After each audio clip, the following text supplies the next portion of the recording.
The Galactic Council had existed for 12 million years. Thousands of star systems and hundreds of alien species were part of it. They had laws for everything. They had rules for trade, for war, for peace, and for contact between species. But there was one rule that was older than all others. This rule was carved into black stone walls on every space station across the known universe. The rule was simple. It said, do not provoke the humans. Do not harm their children. Do not touch their ships. Leave them alone. Nobody remembered who wrote this rule. Nobody remembered why it was written. Most species thought it was a joke. Humans were a young species from a small blue planet. They had only been in space for 300 years. They were not strong like the Kraveks. They were not fast like the Solani. They did not live for thousands of years like the eldest. They seemed weak and soft and short-lived. Many species wondered why such an important rule existed for such an unimportant species. Ambassador Crix, of the Velthari Dominion, found this rule very funny. His species had conquered 40 star systems. They had enslaved entire civilizations. They had never lost a war. The Velthari were tall and powerful with gray skin and 4 arms. They believed they were the greatest species in the galaxy. Crix looked at humans and saw only prey. On a small human colony world called New Montana, there was a farming town named Riverside. It was a peaceful place with green fields and blue skies. About 2,400 people lived there. They grew crops and raised animals, and lived simple lives far from the busy center of human space. A man named Daniel Cooper lived there with his wife Katie and their young daughter Lily. Daniel had been a soldier once, but now he was a farmer. He liked the quiet life. One morning, Daniel was teaching Lily how to ride a horse. She was 8 years old and very excited. Katie was watching them from the porch of their small house and smiling. Then the sky turned dark. Daniel looked up and saw massive ships blocking the sun.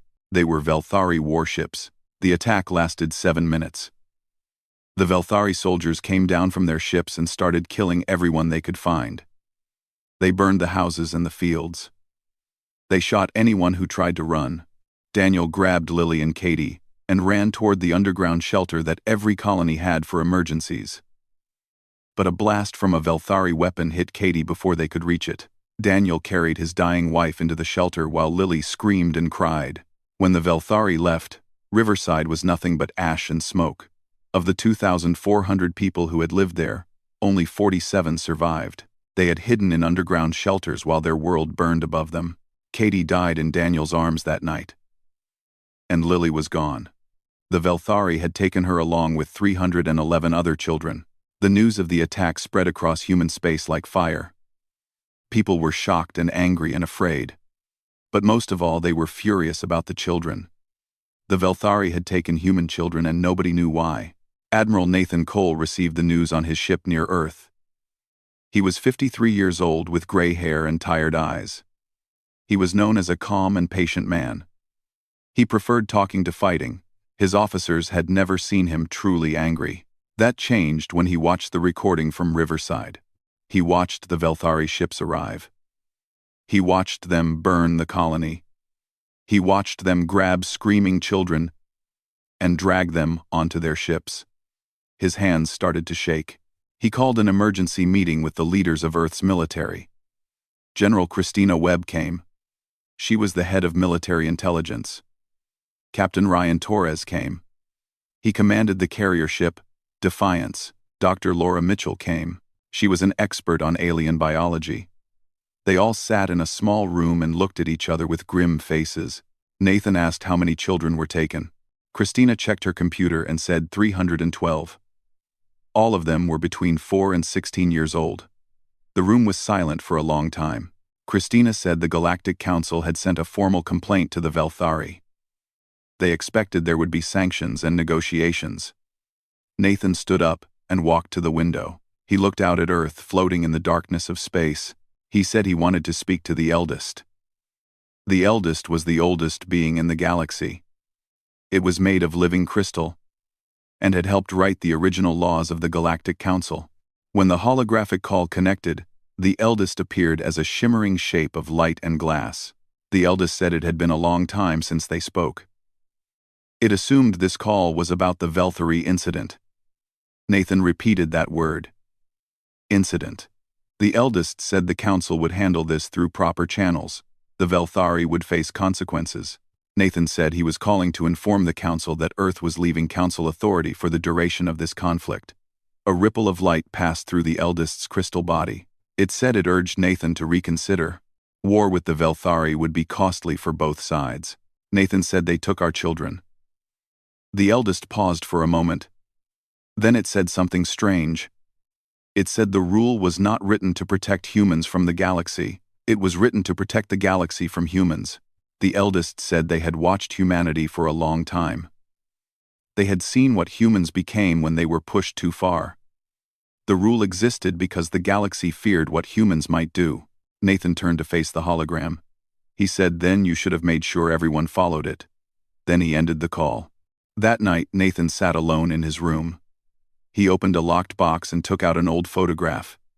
It showed a younger version of himself with a woman and a small boy. The picture was taken 30 years ago on a colony world called Harmony. That colony had been attacked too, by a different species. Nathan had been the only one in his family to survive that day.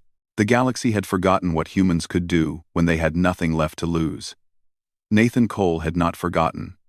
He started making calls. Within hours, every human ship and soldier and spy across the galaxy received the same message. It said, "Come home. We have work to do." The Velthari thought they had won an easy victory. They had no idea what was coming. 3 months passed after the attack on Riverside.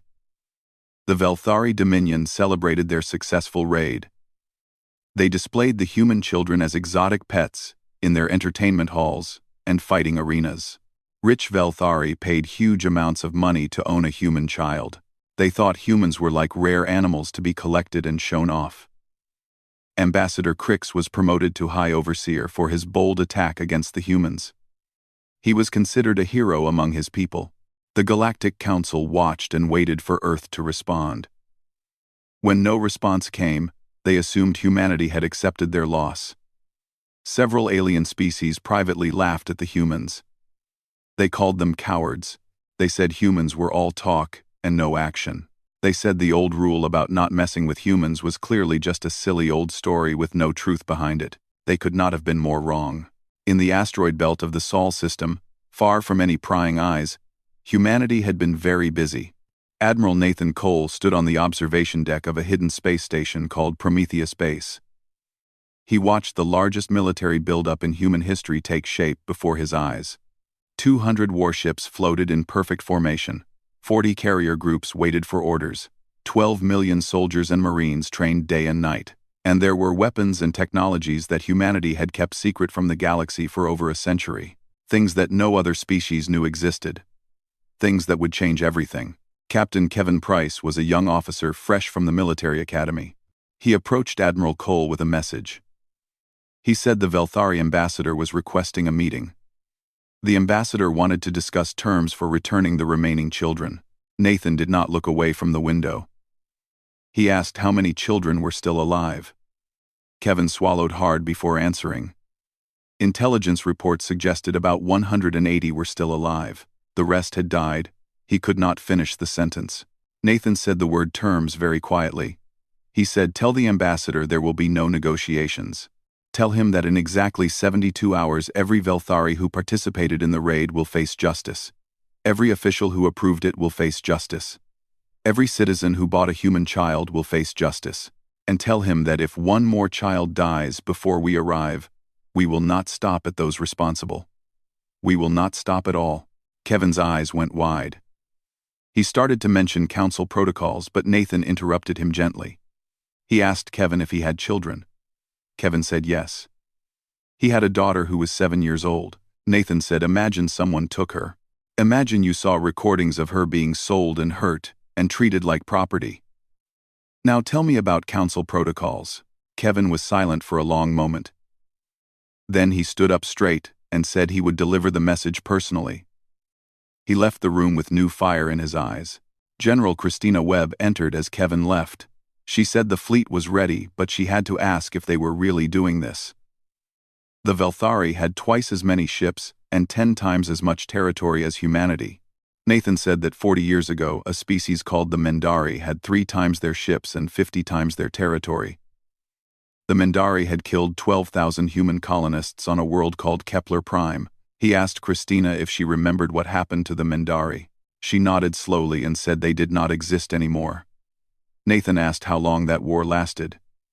She said 18 months. Nathan picked up his command tablet. He said the Velthari did not know what humanity could really do. Nobody in the galaxy knew. Humans had spent 200 years letting everyone underestimate them. They had traded at a disadvantage.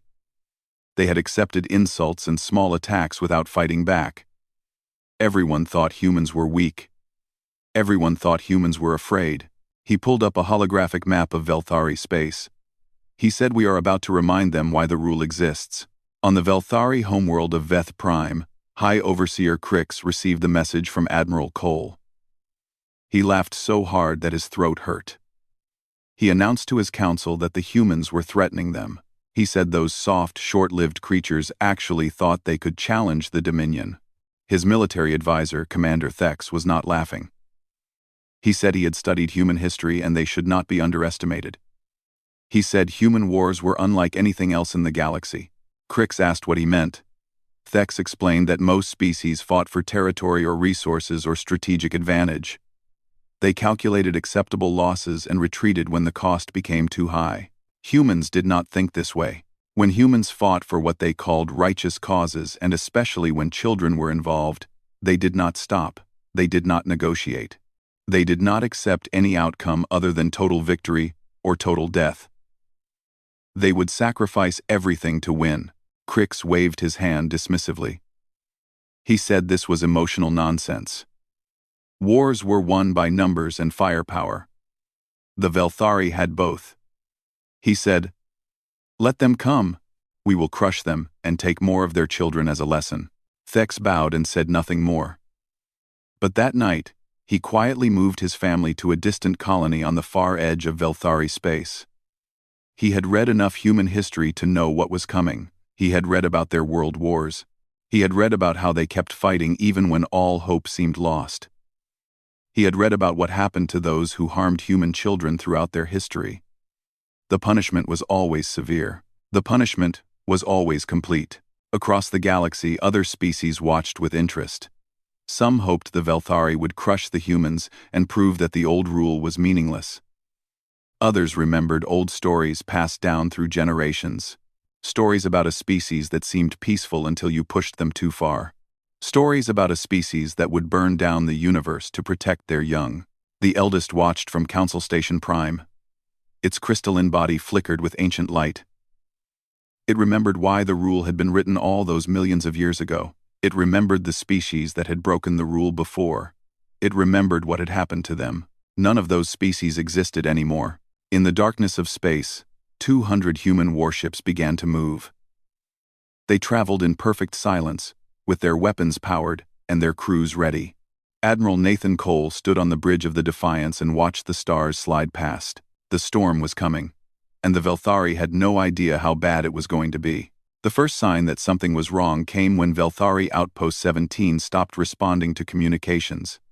It was a small installation on the edge of Dominion space.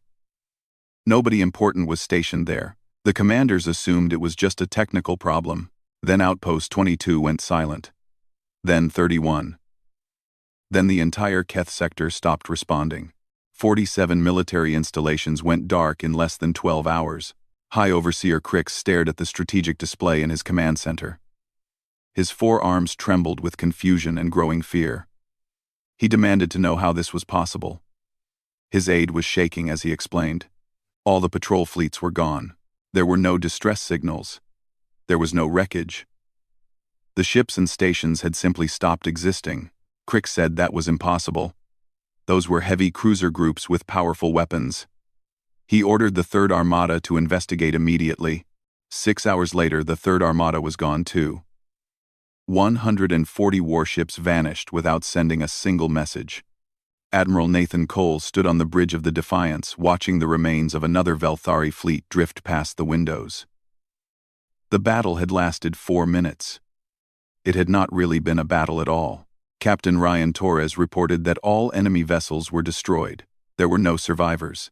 Nathan asked if they had confirmed kills on the command staff. Ryan checked his console and said yes. Admiral Vex and all senior officers were confirmed dead. Nathan asked about the children. Dr. Laura Mitchell looked up from her station and said intelligence suggested most of them were being held on the Velthari homeworld in the capital city. They were considered too valuable to keep at military bases. Nathan said then Veth Prime was their final destination. He ordered the fleet to continue advancing. The human fleet moved through Velthari space like a silent wave of death. The technologies they used were unlike anything the galaxy had ever seen. Their ships had special hulls that could shift between dimensions, making them nearly impossible to hit.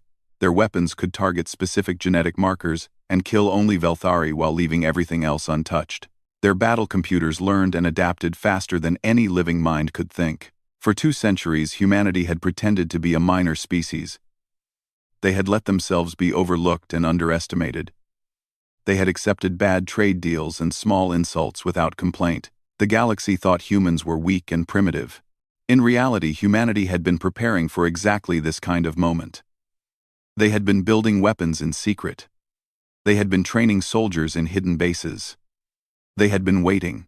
On Veth Prime, panic was beginning to spread through the population.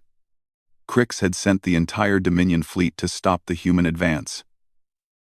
It had not even slowed them down. Every fleet sent against the humans was destroyed within minutes. No Velthari ship had managed to damage even a single human vessel. Crix slammed his 4 fists on the command table in rage. He screamed about how this was possible. He said humans were supposed to be primitives. They were supposed to be weak prey animals. Commander Thex, who had been forced to return when summoned, spoke carefully. He said he had warned that humans were dangerous, but he had been wrong about one thing. Crix demanded to know what he meant.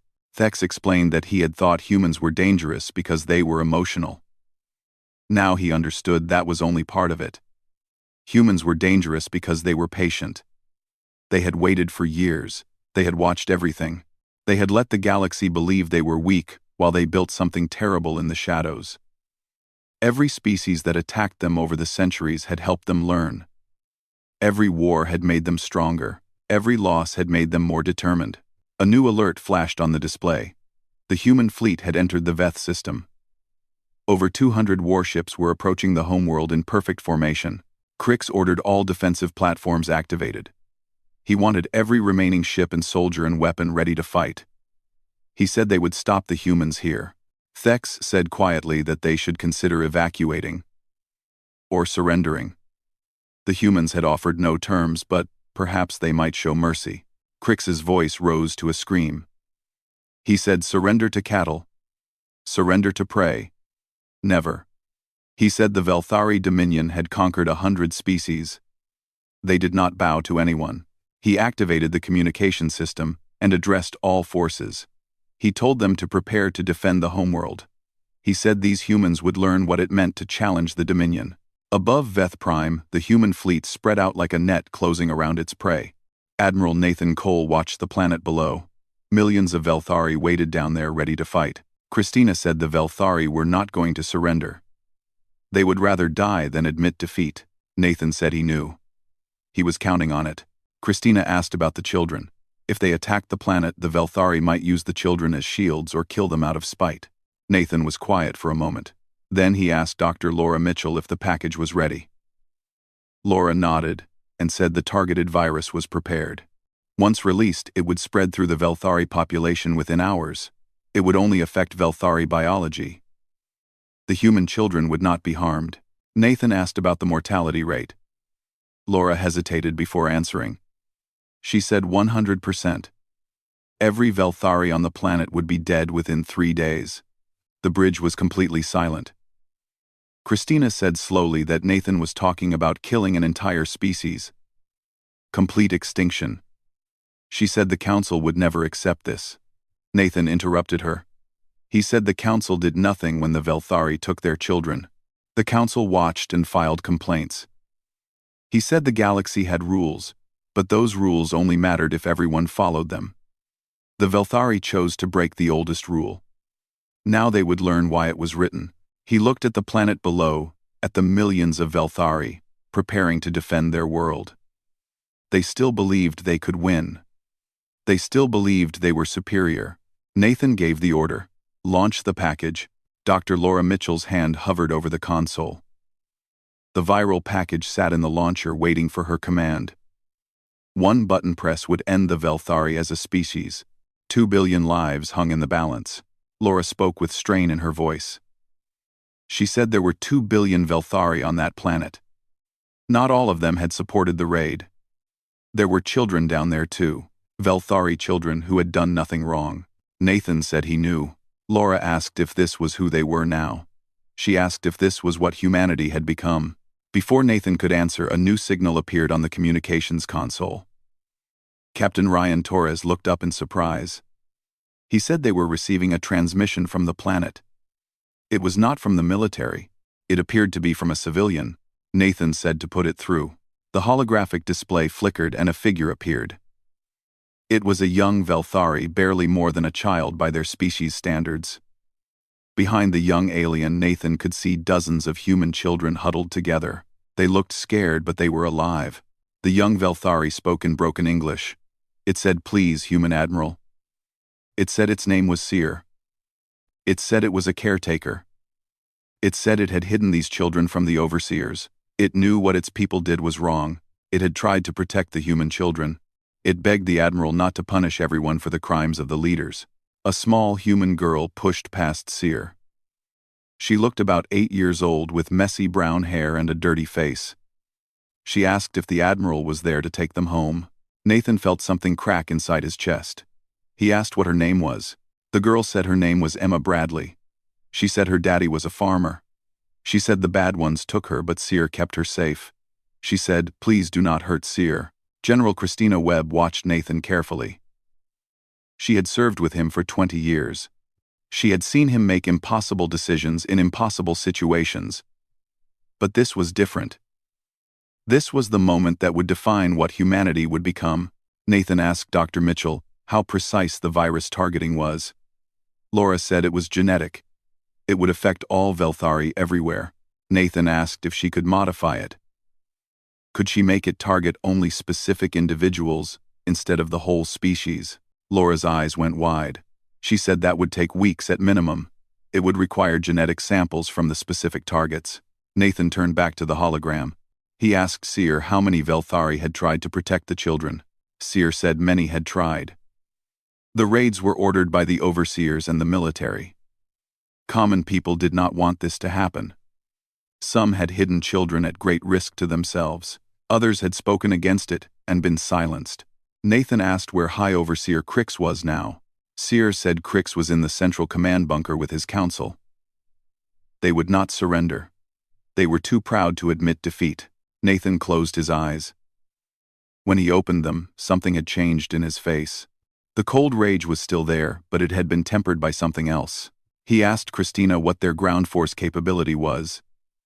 She said they had 30,000 Marines ready to deploy. But the Velthari had millions of soldiers on the planet. Nathan said they had soldiers, but humanity had Marines. He told Captain Torres to calculate a surgical strike on the command bunker only. They were going to cut off the head of the snake and give the body a choice. Torres asked, "What about the package?" The virus was still ready to launch. Nathan said to hold it. "For now, Doctor." Mitchell sagged with relief. Christina stared at Nathan with a strange expression. She asked if he was offering the Velthari mercy. Nathan said it was not mercy. It was a chance. Every Velthari who committed crimes would face justice. Every single one of them. But the Velthari children had not broken the rule. They did not deserve to die for the sins of their leaders. 2 hours later, 30,000 human Marines dropped onto Veth Prime in the largest orbital assault in galactic history. The Velthari military had been expecting a conventional invasion, with predictable formations and standard tactics. They were completely unprepared for what humans actually did in battle. Marines moved through defensive positions like water flowing through cracks in a wall. They did not advance in straight lines. They adapted and changed and supported each other with an awareness that seemed almost supernatural. Velthari soldiers who had been trained for centuries in rigid military doctrine found themselves completely outmatched at every turn. Lieutenant Derek Hayes led his squad through the outer defensive ring. A Velthari soldier came out of cover with a weapon raised. Before Derek could fire, another Velthari wearing civilian clothes tackled the soldier from behind. The civilian Velthari shouted for them not to shoot. It said they were on the human side. It said they wanted this war to end. Derek hesitated for only a moment. He said anyone who did not want to fight should stay down, and they would not be harmed. He said the humans were only there for the ones responsible. Word spread quickly through the Velthari population. As the human forces advanced toward the central bunker, more and more Velthari civilians came out of hiding. They did not come to fight. They came to help. They pointed out hidden fortifications. They disabled security systems. They carried injured human soldiers to safety. High Overseer Crix watched his world fall apart from the bunker command center. He called his own people traitors. He could not understand how they could betray the Dominion for these creatures. Commander Thex said they were choosing survival. He suggested that Crix should do the same. Crix said never. He activated the bunker self-destruct sequence. He said if he died, he would take as many humans with him as possible, including the disgusting human children. The display showed human Marines approaching the bunker entrance. In moments they would break through. Then Thex did something unexpected. He pulled out his weapon and shot Crix through the head. As the High Overseer's body fell, Thex deactivated the self-destruct. He opened the bunker doors. He announced that Crix was dead. He ordered all remaining military forces to stand down immediately. The war was over. 1 month after the surrender, the Galactic Council called an emergency meeting. Every species in the known galaxy sent representatives. The Great Chamber was designed to hold thousands of beings, and it was filled completely. This was the most important gathering in millions of years. Admiral Nathan Cole stood at the center representing humanity. Across from him stood the new Velthari leadership, including Commander Thex, who had been named interim chancellor by his people. The eldest presided over the meeting. Its crystalline form cast rainbow patterns across the walls as it moved. The ancient being announced that this tribunal was gathered to address the violation of galactic law and the war that followed. It said humanity had requested to speak first. Nathan stepped forward. The entire chamber went silent. He said that 42 days ago the Velthari Dominion attacked a peaceful human colony. They killed over 2,000 civilians. They took 312 children. When humanity demanded the children be returned, they were laughed at. When humanity threatened consequences, they were dismissed as weak. He paused to let his words sink in. He said that of those 312 children, only 173 survived to be rescued. The rest died in captivity. They died from abuse and experiments and simple neglect. They were treated as property. They were treated as toys. They were treated as things instead of people. A murmur passed through the chamber. Nathan raised his hand for silence. He said humanity came to Velthari space prepared to end them completely. They had the power to do it. They had the right to do it under galactic law. Total destruction would have been justified for what the Velthari did. He gestured to where the Velthari delegation sat. And yet he said they still exist. Chancellor Thex rose to speak. He said when the human fleet entered their system, he believed his species was facing extinction. He believed they deserved it. Not because every Velthari supported what happened, but because they allowed it to happen. They knew what their leaders were. They knew the terrible things those leaders did. And they stayed silent. He turned to face his own people in the gallery. But he said when Admiral Cole had the power to destroy them, he instead offered a choice. He said justice would come for those responsible, but mercy would be given to those who rejected the crimes. Millions of Velthari chose mercy. They helped the humans find the children. They guided human soldiers to the guilty. They chose to be better than what they had been. Nathan spoke again. He said humanity did not want war. They never had. Humans were explorers and farmers and builders. They came to the stars, hoping to find friends and partners. But they learned long ago that the universe was not always kind, so they prepared. He looked around the chamber, meeting the eyes of every species present. He said the old rule told the galaxy not to mess with humans. Some of them thought it was a joke. Some thought it was a meaningless tradition from ancient times. He said he wanted to make something absolutely clear. That rule existed because of what humans were willing to do to protect their own. Not what they wanted to do. What they were willing to do. There was a very important difference. The eldest shifted and asked what humanity proposed as terms for peace. Nathan said 3 things. First, every individual directly involved in the raid and the abuse of human children would face trial. Those found guilty would serve their sentences in human custody. This was not negotiable. Second, the Velthari Dominion would pay compensation to the families of every victim. The amount would be decided by a joint committee. Third and most important, the rule would change. It was no longer enough to simply not mess with humans. The new rule was this: the strong protect the weak. The powerful defend the powerless. Any species that attacked children of any species would face the combined response of everyone who signed the new agreement. Surprised chatter swept through the chamber. One of the older ambassadors stood and asked if humanity was proposing a mutual defense treaty that would include all species. Nathan said he was proposing that they stop being strangers sharing space and start being neighbors sharing responsibility. The galaxy had rules. It was time those rules actually meant something. Chancellor Thex stood again.